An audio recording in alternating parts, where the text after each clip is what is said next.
And then after the Gulf War, which was a great big set-piece war, then I was plunged for the first time into what then became the hallmark of my career, which was and is reporting on the human consequences of these terrible wars, which are now mostly intra-national wars.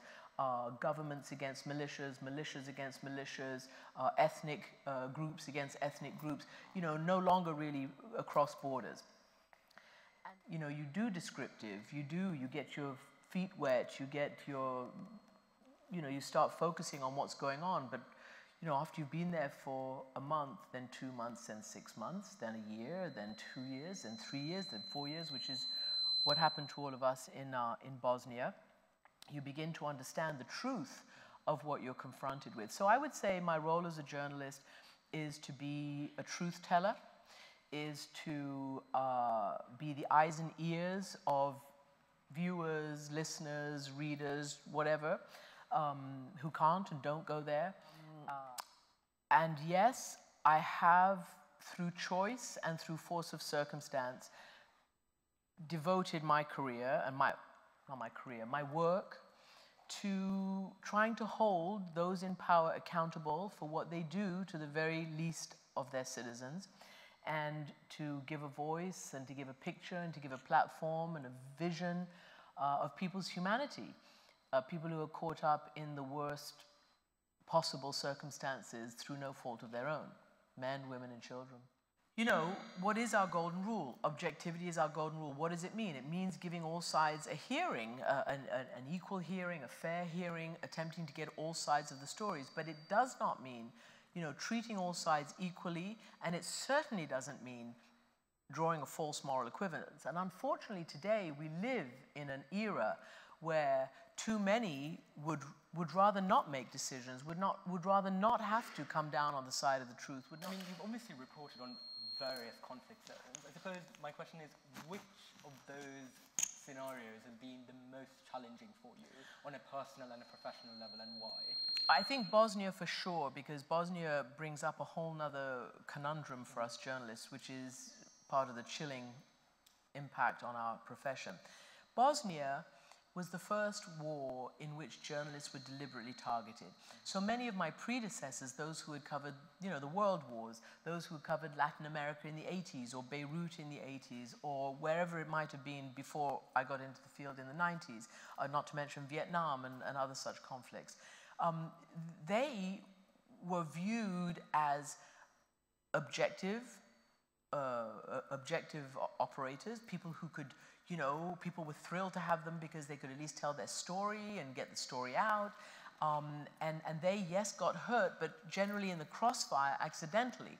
In Bosnia, we started to be attacked and targeted specifically. And so you'll see, the graph of injuries and et cetera to journalists, and it suddenly went spiked, and it's suddenly gone all the way up since Bosnia. And if you look at, statistics, various organizations I belong to, like the Committee to Protect Journalists, all sorts of other activist groups. I'm also a UNESCO Goodwill Ambassador for safety of journalists and freedom of expression. All the statistics are chilling and terrifying because they show that we are, the leading cause of death for journalists, and I just don't mean just us going out there, but local journalists, people who operate in their own countries, is murder, right? So it's deliberate. Totally skewed from how the rest of the population meets their end. So they're trying to silence the messenger, trying to kill the messenger and silence the truth, and that's a real problem. And then the other compounding problem is that in 90% of the cases, there's not even an investigation, much less a case or a trial or an accountability. I mean, really, there is just so much that's so interesting, and that well is not dry. And there is a huge number of ways of telling even the most, tried and true. I was asked by one of your student journalists, how do you keep things interesting, like the refugee crisis?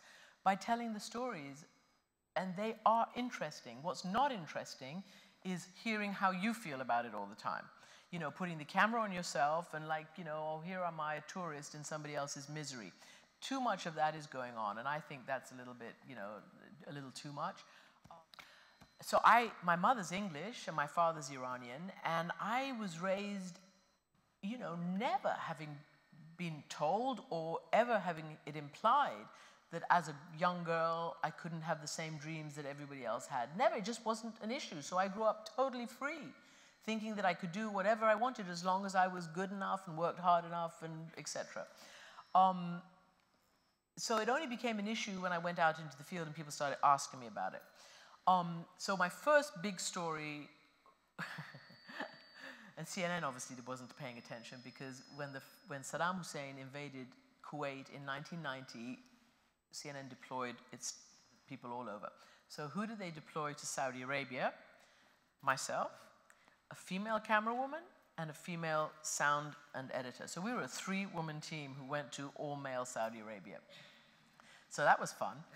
And actually it was really fun because they were so stunned and their noses were so out of joint, some of them, that I got scoops that none of my male correspondents did, because they would see me coming, they didn't know what to do.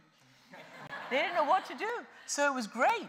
So I figured from right there and then, I have got their number. I am just going to play on the fact that either there's no difference or I'm a woman and they're just going to cope with it. And it was fine wherever I went. And in fact, I would say that the more Islamic the world became, particularly post 9/11, the more access I had to ordinary human beings in the Islamic world, because who are those ordinary human beings? Mostly women and children, while the men are off fighting. And many men, reporters, did not get access into the homes, into family quarters, etc. And I did. And so that was really great for me and great for storytelling. And again, it showed that there's no limit to what you can do as a woman. I mean, I have a very difficult relationship with citizen journalism versus, I don't know, standard journalism, mainstream journalism, because the agendas are totally different. Now, I think that we've been helped a lot by a lot of citizen journalism, because, you know, many people are in places where we just aren't and can't get. That's great, because we get their information, we get their pictures, we can either call them and interview them or ask them if we can use their pictures, etc., etc. When I say pictures, I mean video and or whether stills or video. But on the other hand, you know, you don't have that, for want of a better way to describe, that trusted brand, that credibility. You don't have the people who've gone out and fact-checked and, you know, and actually found out, is this actually true, or is it somebody's version of the truth? And that's where it gets tricky. I understand what you're saying. I have a really hard time about culturally acceptable. What's a cultural, you know, practice here, there, or everywhere?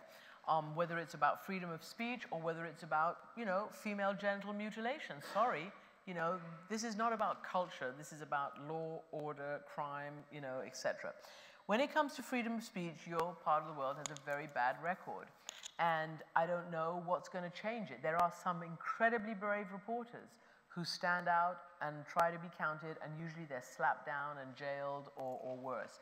As you know, and it's very famous, the whole world knows, and I've interviewed his wife, I'm going to get his name wrong, but the blogger in Saudi Arabia, Badawi, you know, the 1,000 lashes, the imprisonment, all of this. For what? You know, are you guys all really that scared of a little bit of truth, a little bit of free speech, a little bit of discussion? This is a problem. And one of the tragedies of the Arab Spring is that there was so much hope. There were so many young people who gave everything for a real change. And unfortunately, what nobody quite figured out was that there was such a deep vacuum of politics, a deep vacuum of freedom, a deep vacuum of the ability to speak freely, that instead of being a moment where young people with genuinely democratic and, you know, progressive ideas, and again, I don't mean the same ideas that exist necessarily to the extent in London or US or whatever, but you know, there are universal human rights after all.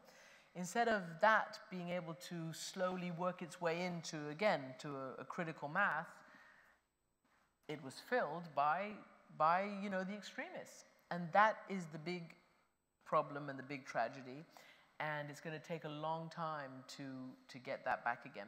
I'm not hopeful for Saudi Arabia, and I'm not very hopeful for the GCC countries. I think you're doing great in terms of, you know, liberalizing travel and trying to education and business and culture. I mean, there's an explosion of really amazing stuff, tourism, all of that kind of stuff. But there isn't an explosion of freedom and of political freedom and the ability to speak freely. And, you know, that's what we all have to hope for. What do you think?